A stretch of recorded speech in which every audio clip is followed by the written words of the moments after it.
Business செய்யலாம்.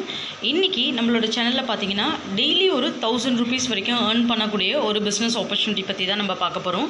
So இது என்ன பிஸ்னஸ்னு பார்த்தீங்கன்னா லாஜிஸ்டிக் பிஸ்னஸ். ஸோ லாஜிஸ்டிக் அப்படின்னாலே முக்கியமாக நமக்கு தேவைப்படுறது வெஹிக்கிள்ஸ். ஸோ வண்டி வந்து கண்டிப்பாக நமக்கு தேவை.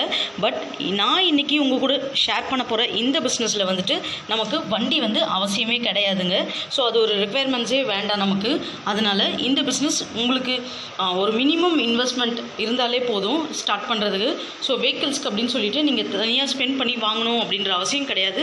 ஸோ அது என்ன பிஸ்னஸ் அப்படின்றத பார்க்குறதுக்கு முன்னாடி நம்மளோட சேனலில் யாராச்சும் ஃபர்ஸ்ட் டைமாக பார்க்குறவங்களா இருந்தீங்கன்னா கீழே தெரியுற ரெட் கலர் சப்ஸ்கிரைப் பட்டனை ப்ரெஸ் பண்ணி சப்ஸ்கிரைப் பண்ண மறக்காதீங்க. டிரான்ஸ்போர்ட் பிஸ்னஸ் அப்படின்னு நம்ம எடுத்துக்கிட்டோனாலே மெயினாக அதாவது வந்து டிரான்ஸ்போர்ட்னா அப்படின்னு சொல்கிறது logistic parcel service.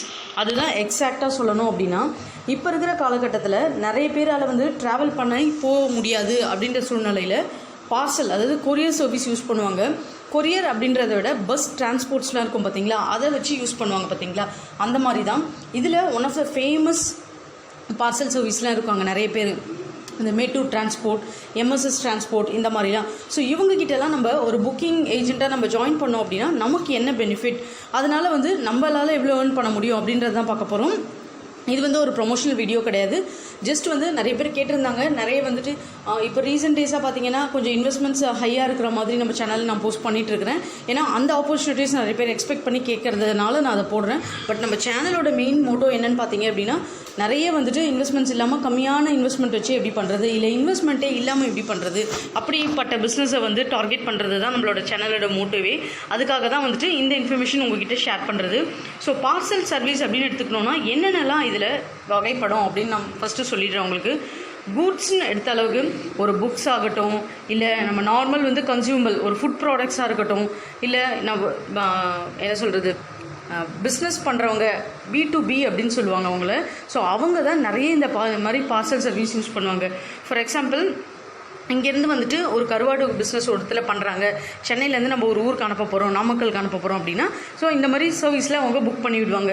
10 kilo 20 kilo 50 kilo அந்த மாதிரி. ஸோ மினிமம் பார்த்தீங்க அப்படின்னா உங்களுக்கு வந்துட்டு குறுகிய அளவு பார்சலே ஒரு 1.5 கிலோ 2 கிலோ அனுப்பணும் அப்படின்னு நம்ம எடுத்துக்கிட்டாலே நமக்கு வந்து 200 ரூபா 250 ரூபா.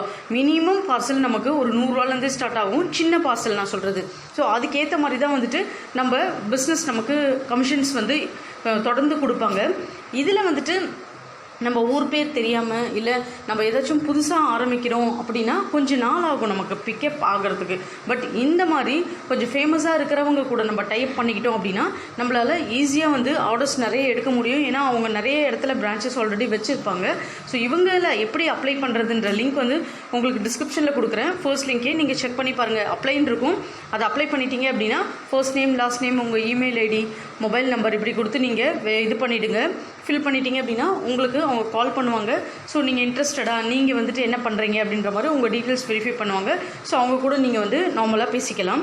இப்போது வெஹிக்கிள்ஸ் நான் வேண்டாம் அப்படின்னு சொல்லிட்டேன். அப்போது உங்களுக்கு என்ன வேலை, அங்கே நீங்கள் என்ன பண்ணுவீங்க அப்படின்றது எல்லாருக்குமே ஒரு கொஷின் மார்க் இருக்கும்.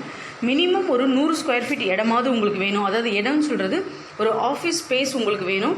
அதை தவிர்த்து பார்சல் கொண்டு வந்து கொடுக்குறாங்க அப்படின்னா அந்த பார்சலை வந்து ஸ்டோரேஜ் பண்ணிக்கிறதுக்கு ஒரு சின்ன ஸ்பேஸ். பார்சல்னும் போது ரொம்ப பெரிய பெரிய பார்சல் பற்றி நான் பேசலை. ஏன்னா பஸ் சர்வீஸ் தான் அவங்க பண்ணுறது, நிறைய டிரான்ஸ்போர்ட் சர்வீஸ். ஸோ பஸ் சர்வீஸ்னால் ஒரு லாரி வரைக்கும் ஏற்றுற வரைக்கும், ஒரு பஸ் வரைக்கும் ஏற்றுற வரைக்கும் தான் கூட்ஸ் வந்து அங்கே இருக்கும். நிறைய பேர் என்னென்னா அந்த டைமுக்கே சொல்லுவாங்க 2 o'clock பஸ் வரும் அப்படின்னு சொல்லிட்டு. ஸோ அந்த டைமுக்கு வந்துட்டு அவங்க எடுத்துக்கலாம் அங்கே பார்சல், இல்லை அங்கே பார்சல் புக் பண்ணலாம். ஸோ இந்த மாதிரி சர்வீஸ் தான் வந்து நிறைய வந்து அவங்க ஆஃபர் பண்ணிகிட்டே இருப்பாங்க. அதனால் நமக்கு வந்து ஒரு பெரிய ஸ்பேஸ் ஒரு பெரிய அளவுக்கு வேணும் அப்படின்ற ஒரு அவசியம் கூட கிடையாது. நார்மல் ஸ்பேஸ் இருந்தாலே போதும் உங்களுக்கு இந்த மாதிரி டைப் ஆஃப் பிஸ்னஸ் ஸ்டார்ட் பண்ணுறதுக்கு. அதுக்காக தான் சொன்னேன் வெஹிக்கிள்ஸும் வேண்டாம் அப்படின்னு சொல்லிட்டு. ஏன்னா வெஹிக்கிள்ஸ்க்கு வந்துட்டு நமக்கு டிரான்ஸ்போர்ட் ஏஜென்சி அவங்களே வந்து இந்த வெஹிக்கிள்ஸ் வந்து நமக்கு அரேஞ்ச் பண்ணி கொடுத்துருவாங்க. ஸோ உங்களுக்கு வந்து வெஹிக்கிள்ஸ் எதுவும் வேணாம், நீங்கள் புக்கிங் ஆர்டர் மட்டும் எடுக்கணும். ஸோ அந்த ஆர்டர் எப்படி எடுக்கணும் அப்படின்ற டீட்டெயில்ஸும் வந்துட்டு உங்களுக்கு ஃபுல்லாகவே சொல்லி கொடுத்துருவாங்க. நீங்கள் அந்த கம்ப்யூட்டர் பேஸ்டாக எப்படி அதை புக் பண்ணணும், அவங்களுக்கு எப்படி வந்து நீங்கள் டீட்டெயில்ஸ் கொடுக்கணும், இந்த மாதிரி எல்லாமே வந்து உங்களுக்கு அவங்களே ப்ரொவைட் பண்ணிடுவாங்க. ஸோ ஈஸி தான் அது. உங்களுக்கு வந்து ஒரு பெரிய கஷ்டம் கிடையாது. நார்மலாக ஒரு எஜுகேஷன்ஸ் பேக்ரவுண்ட் இருக்கிறவங்களே வந்து பண்ண முடியும். இந்த மாதிரி பார்சல் சர்வீஸ் நீங்கள் ஸ்டார்ட் பண்ணுறதுக்கு குறைஞ்சது ஏதாச்சும் முதலீடு கேட்பாங்களா அப்படின்னு சொல்லிட்டு எல்லாருக்குமே ஒரு டவுட் இருக்கும். ஸோ முதலீடு அப்படின்றது என்னென்னா ஒரு ரிஜிஸ்ட்ரேஷன் ஃபீஸ் அந்த மாதிரி தான் இருக்குமே தவிர உங்களுக்கு 5 லட்ச ரூபா கொடுங்க, 10 லட்ச ரூபா கொடுங்க, 20 லட்ச ரூபா கொடுங்க அப்படின்ற மாதிரி உங்களுக்கு இந்த பிஸ்னஸில் வராது. ஏன்னா இது வந்து ஒரு ஜஸ்ட் ஒரு புக்கிங் ஏஜென்ட் மாதிரி தான். அதாவது அவங்க நேம், அவங்க பிராண்ட் வச்சு நீங்கள் இந்த பிஸ்னஸ் பண்ணுறீங்க. மற்றபடி உங்களோட இடத்துல புக்கிங் நீங்கள் பண்ணுறாங்க அந்த ஏரியாவில், அதாவது அந்த ஒரு ஏரியாவுக்கு wise, district wise, area wise தான் வந்து இவங்க பார்சல்ஸ் கொடுப்பாங்க. ஸோ மினிமம் பார்த்தீங்க அப்படின்னா ஒரு 10 கிலோமீட்டர், ஒரு 20 கிலோமீட்டர் இந்த மாதிரி ரேடியஸில் ஒரு புக்கிங் சென்டர் ஆஃபீஸ் தான் இருக்கும். ஏன்னா பக்கத்தில் வச்சோம் அப்படின்னா யாருக்கும் வந்து அந்த அளவுக்கு கிடைக்காது இல்லைங்களா. ஸோ அதனால வந்துட்டு கொஞ்சம் டிஸ்டன்ஸ் மெயின்டைன் பண்ணி தான் வந்து அவங்களே வச்சுருப்பாங்க. ஸோ அந்த மாதிரி வச்சுருக்கும் போது நீங்கள் அங்கே அந்த ஏரியா ஃபுல்லாகவே உங்ககிட்ட தான் ஆர்டர்ஸ் வருவாங்க. எங்கேயாவது வந்து அந்த மெயின் ஆஃபீஸ்லேயோ பிரான்ச்லேயோ எதர் உங்கள் ஏரியாவில் இருக்கிறவங்களே அந்த சர்வீஸில் புக் பண்ணணும் அப்படின்னாலும் உங்களை தான் ரீச் பண்ணணும். இல்லை வெளி இடத்துலேருந்து உங்கள் ஏரியாவுக்கு வருது, யாருக்காவது டெலிவரி எடுத்துக்கணும் அப்படின்னாலும் அவங்க அங்கே தான் புக் பண்ணணும். ஸோ இந்த மாதிரி இருக்கும்போது இப்போது இதில் உங்களுக்கு ஒரு டவுட் வரும், நீங்கள் தான் எடுத்துகிட்டு போய் ஹோம் டெலிவரி பண்ணணுமான்னு சொல்லிட்டு. அந்த ஆப்ஷன் கிடையாது. நிறைய பார்சல் சர்வீஸில் பார்த்தீங்க அப்படின்னா அவங்க தான் வந்து எடுத்துகிட்டு போயிடுவாங்க. ஸோ பார்சல் வந்திருக்கு அப்படின்னு சொல்லிட்டு அவங்க எடுத்துகிட்டு போயிடுவாங்க. எதுவும் வந்து ஹோம் டெலிவரி சர்வீஸ் வந்து பண்ணலை. ஸோ ஹோம் டெலிவரி சர்வீஸ் அவங்க பண்ணுறாங்க அப்படின்னா அதுக்கு தனி சார்ஜஸ். வெஹிக்கிள் வச்சு நீங்களே வேணா ஹோம் டெலிவரி நாங்கள் பண்ணிக்கிறோம். இன்கேஸ் கஸ்டமர்ஸ் கேட்குறாங்க உங்ககிட்ட ஹோம் டெலிவரி நீங்கள் பண்ணுவீங்களா அப்படின்னா உங்கள் ஆஃபீஸ்லேருந்து நீங்கள் போய் வேணால் ஹோம் டெலிவரி பண்ணிவிட்டு நீங்கள் எக்ஸ்ட்ரா சார்ஜஸ் வந்து கிளைம் பண்ணிக்கலாம். பட் இந்த மாதிரி பார்சல் சர்வீஸ் பார்த்தீங்க அப்படின்னா டோர் டு டோர் அப்படின்னு சொல்லிட்டு ஹோம் சர்வீஸ் மாதிரி பண்ண மாட்டாங்க அவங்க எப்பயுமே. இதோட மார்ஜின் பார்த்துடலாம். இப்போ இந்த மாதிரி ஒரு பிஸ்னஸ் ஸ்டார்ட் பண்ணுறோம் அப்படின்னா நமக்கு என்ன வந்துட்டு இதுலேருந்து ப்ராஃபிட் எடுக்க முடியும்னு சொல்லிட்டு உங்களுக்கு எல்லா பார்சல், அதாவது மினிமம் ஒரு சின்ன பார்சல் கொடுத்தா கூட அதுலேருந்து மேக்ஸிமம் ஆஃப் பெரிய பார்சல் வரைக்கும் 10% அப்படின்னு சொல்லிட்டு கமிஷன் மாதிரி கொடுத்துருவாங்க. சில இடத்துல பார்த்தீங்கன்னா 10% இருக்கும், சில இடத்துல 15% இந்த மாதிரி வந்து டிபெண்ட்ஸ், கம்பெனிக்கு ஏற்ற மாதிரி வந்து ஒரு இடத்துலையும் வந்து மாறி மாறி இருக்கும். மினிமம் புக்கிங் பார்த்தீங்கன்னா 100 ரூபாலேருந்து எடுத்துப்பாங்க புக்கிங் பண்ணுறது. ஒரு சின்ன பார்சலாக இருந்து 10,000 ரூபா வரைக்கும் கூட புக்கிங் வந்து இருக்குது. கமிஷன்னு பார்த்தோம் அப்படின்னா 10 ரூபாலேருந்து 1000 ரூபா வரைக்கும் நமக்கு கமிஷன் வந்து தாராளமாக கிடைக்கும். இப்போது இந்த லாக்டவுன் பீரியட் அப்படின்னு கிடையாதுங்க. யூஸ்வலாகவே வந்து இந்த மாதிரி பார்சல் சர்வீஸ்லாம் பிஸ்னஸ் பண்ணுறவங்க, நான் முன்னாடியே சொன்னேன் இல்லைங்களா, B2B பிஸ்னஸ் பண்ணுறவங்க ரெகுலராகவே வந்துட்டு எடுத்துக்கிட்டு தான் இருப்பாங்க அவங்கக்கிட்ட. ஏன்னா வேறு ஆப்ஷன் கிடையாது. ஏன்னா அவங்களுக்கு வந்துட்டு ஒரு இடத்துல பழகிடுச்சு, ஒரு இடத்துல கரெக்டாக கொடுக்குறாங்க அந்த கஸ்டமர்ஸ் கிட்ட அப்படின்னா அவங்க வந்து தொடர்ந்து வந்துட்டு அவங்கள வந்து ரீச் பண்ணுவாங்க. ஸோ அந்த மாதிரி தான் வந்து இது போயிட்டுருக்குது. ஒரு பிஸ்னஸ் நம்ம நார்மலாக வந்துட்டு ஒரு இடத்துல உங்களுக்கு செட் ஆகிடுச்சு அப்படின்னாலே வந்து அடுத்த இடத்துக்கு வந்து நம்ம யூஸ்வலாக வந்து அவ்வளோ சீக்கிரம் வந்து போக மாட்டோம் இல்லைங்களா. ஸோ அதே கான்செப்ட் தான். ஸோ அந்த மாதிரி வந்துட்டு பார்த்தீங்க அப்படின்னா இந்த பார்சல் சர்வீஸ் நடத்துறது முக்கியமாக B2B அந்த மாதிரி. ஏன்னா B2Bலே தான் பார்த்தீங்கன்னா உங்களுக்கு கண்டினியூவாக வந்து ஆர்டர்ஸ் வந்துட்டே இருக்கும்.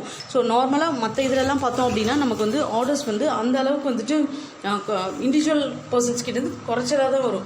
ஸோ இந்த ஒரு கேல்குலேஷனில் தான் நான் சொல்கிறது, ஸ்டாண்டர்ட் ஆர்டர்ஸாக நம்ம வந்து பிஸ்னஸ் ஆர்டர்ஸ் நமக்கு வந்துருச்சு அப்படின்னா பிரச்சனையே இல்லை. இந்த ஆர்டர்ஸ்க்கு நம்மளா போய் பிடிக்கணும்னு அவசியம் கிடையாது.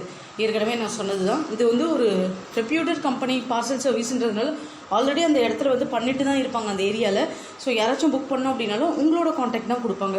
மினிமம் ஒரு 50லேருந்து ஒரு 100 பார்சல்ஸ் அது புக் ஆகிட்டே தான் இருக்கும். இது வந்து ரெகுலராக ஆகுமா அப்படின்னா ட்ரிப் பேஸ் வச்சுருப்பாங்க. ஒன்று பார்த்திங்கன்னா இப்போது இன்றைக்கி எடுக்கிறாங்க அப்படின்னா இப்போது அவங்க வந்துட்டு சாட்டர்டே எடுக்கிறாங்க நைட் அப்படின்னா சண்டே, அதாவது நாளைக்கு வந்து சாயந்தரம் போகும். ஸோ இந்த மாதிரி ட்ரிப் பேஸ் இங்கேருந்து போகும்போது பார்சல் புக் பண்ணி எடுத்துகிட்டு போயிடுவாங்க. ஸோ சென்னையில் எடுக்கிறாங்க அப்படின்னா சென்னையிலேருந்து அவங்க திருச்சிக்கு எடுத்துகிட்டு போயிடுவாங்க பார்சல். ஸோ இது ஒரு ட்ரிப். அதே போல் அதே பஸ் சர்வீஸ் அவங்க டைப் வச்சுருப்பாங்க பார்த்தீங்களா வேறு இடத்துல, அங்கே பாயிண்ட் டு பாயிண்ட் பண்ணும்போது அங்கே ஒரு புக்கிங். ஸோ இந்த மாதிரி தான் வந்து புக்கிங் உங்களுக்கு மாறி மாறி வரும். ஸோ எம்டி லோடாக வந்து வண்டி போகாது. எப்படி அப் அண்ட் டவுன் பாட்டம் உங்களுக்கு போனாலும் வந்து உங்களுக்கு வந்து கமிஷன் தான். ஸோ இந்த மாதிரி தான் இந்த பிஸ்னஸ் ரன் பண்ணுவாங்க. குறைஞ்சது 30,000 ரூபா. அதனால தான் சொன்னேன் உங்களுக்கு வந்து ஒரு 1000 rupees அது டெய்லி ஏர்ன் பண்ண முடியும். குறைஞ்சது வந்து 1000 ரூபா வந்து இதில் எடுக்க முடியும். இன்னும் நிறைய காண்டாக்ட், உங்களுக்கு நிறைய பிஸ்னஸ் காண்டாக்ட்ஸ் அந்த மாதிரி நீங்கள் எஸ்டாப்ளிஷ் பண்ணிக்கிட்டீங்க அப்படின்னா இந்த சர்வீஸில் இன்னும் கூட நல்லாவே ப்ராஃபிட் எடுக்க முடியும். இதுக்கு நீங்கள் ப்ரொஃபஷ்னலாக ப்ராப்பராக நீங்கள் இதை பண்ணணும் அப்படின்னா மெயினாக வந்துட்டு குவாலிட்டியான சர்வீஸ் நீங்கள் கொடுக்கணும். கஸ்டமர்ஸ் வந்து உங்களை ரீச் பண்ணும்போது அவங்களோட query வந்துட்டு நீங்கள் கரெக்டாக ஹேண்டில் பண்ணணும். அது மட்டும்தான் இதில் ரொம்ப ரொம்ப முக்கியம். ஏன்னா பார்சல் சர்வீஸை பொறுத்தளவுக்கு அவங்க ட்ராக்கிங் வச்சுருப்பாங்க. இந்த மாதிரி இப்போ நான் கொடுத்துருக்குற உங்களுக்கு ஒரு சில கம்பெனிஸும் ட்ராக்கிங்லாம் இருக்குது. நீங்கள் ட்ராக்கிங் ஐடி போட்டாலே, பார்சல் நம்பர் போட்டாலே வந்து எங்கே இருக்குது உங்களது எல்லாமே வந்துடும். பட் ஈவன் சம் சர்வீஸில் நமக்கு நிறைய நெகட்டிவ் ஃபீட்பேக்ஸ் வரும். அவங்க வந்து ப்ராப்பராக ஹேண்டில் பண்ண மாட்டாங்க, கால் பிக் பண்ண மாட்டாங்க அப்படின்னு. ஆனால் ப்ரொஃபஷனலாக ஹேண்டில் பண்ணுற எல்லாருமே கண்டிப்பாக வந்து அந்த மாதிரி பண்ண மாட்டாங்க. ஏன்னா ஒரு வாட்டி நெகட்டிவ் ஃபீட்பேக் வந்துருச்சுன்னா நெக்ஸ்ட் டைம் வந்து கஸ்டமர் நம்மக்கிட்ட புக் பண்ணவே மாட்டாங்க. ஒரு வாட்டி கஷ்டம் அவங்களுக்கு எடுக்கிறதுக்கு சர்வீஸ் உங்ககிட்ட அப்படின்னு ஆகிடுச்சுன்னா. பட் ஒரு வாட்டி அவங்களுக்கு நல்ல உங்ககிட்ட பழகிடுச்சு, உங்கள் சர்வீஸ் அவங்க எடுத்து அப்படின்னா கண்டிப்பாக வந்து தொடர்ந்து உங்ககிட்ட வந்து சர்வீசஸ் அவங்க கொடுத்துக்கிட்டே இருப்பாங்க. அதனால தான் சொல்கிறேன். ஸோ புக்கிங் ஏஜென்ட் தான் ரொம்ப ரொம்ப முக்கியம். அந்த கம்பெனி ஒரு இடத்துல கொடுக்குறாங்க அப்படின்னா அந்த புக்கிங் ஏஜென்ட் ப்ராப்பராக அப்டேட் பண்ணணும். நிறைய பேருக்கு வந்து ஆன்லைனில் ட்ராக்கிங் பார்க்க தெரியாது, பார்சல் நம்பர் வச்சுருப்பாங்க. அவங்கெல்லாம் கால் பண்ணி கேட்கும் போது நீங்கள் ப்ராப்பராக ஆன்சர் பண்ணணும். நீங்கள் வெப்சைட்லேயே போய் பாருங்கள், அந்த மாதிரிலாம் நம்ம வந்து சொல்லக்கூடாது. ஸோ பார்சல் நம்பர் கேட்டு இது உங்களது இங்கே இருக்குது மேடம், வந்துடும் உங்களுக்கு இவ்வளோ நாளில் வந்துடும், இதை வந்துட்டுருக்கு ஆன் த வே அப்படின்னு சொல்லிட்டு பொலைட்டாக நீங்கள் எக்ஸ்பிளைன் பண்ணிங்க அப்படின்னா இந்த மாதிரி பிஸ்னஸ்னால் கொஞ்சம் லாங் டேர்மாக பண்ணலாம். ஸோ இந்த மாதிரி பண்ணும்போது இதை மட்டும் இல்லாமல் நீங்கள் நிறைய டிக்கெட் புக்கிங்ஸ்லாம் கூட இருக்குது. ஸோ பஸ் டிக்கெட்ஸ் இருக்குது பார்த்தீங்களா, அந்த மாதிரி பண்ணலாம். Railway tickets, authorised railway tickets நீங்கள் புக் பண்ணுற ஏஜென்ட்ஸாக. ஸோ அந்த மாதிரி சின்ன சின்ன பிஸ்னஸாக ஜாயின் பண்ணிங்கன்னா மினிமம் ஒரு 40,000 to 50,000 அது உங்களால் மந்த்லி ஏர்ன் பண்ண முடியும். ஃப்ரெண்ட்ஸ் கண்டிப்பாக ட்ரை பண்ணி பாருங்கள் இந்த டைப் ஆஃப் பிஸ்னஸ். இது ரிலேட்டடாக ஏதாச்சும் queries இருக்குது அப்படின்னா கமெண்ட்ஸில் சொல்லுங்கள். வேறு ஏதாச்சும் வீடியோஸ் உங்களுக்காக போஸ்ட் பண்ணோம் அப்படின்னாலும் நீங்கள் கமெண்ட்டில் அப்டேட் பண்ணுங்கள். இந்த வீடியோ உங்களுக்கு பிடிச்சிருந்தா நம்மளோட சேனலை தொடர்ந்து சப்போர்ட் பண்ணுங்கள், சப்ஸ்கிரைப் பண்ணுங்கள். அப்படியே உங்கள் ஃப்ரெண்ட்ஸ் கூட ஷேர் பண்ணிவிட்டு ஒரு லைக் பண்ண மறக்காதீங்க. தேங்க்யூ.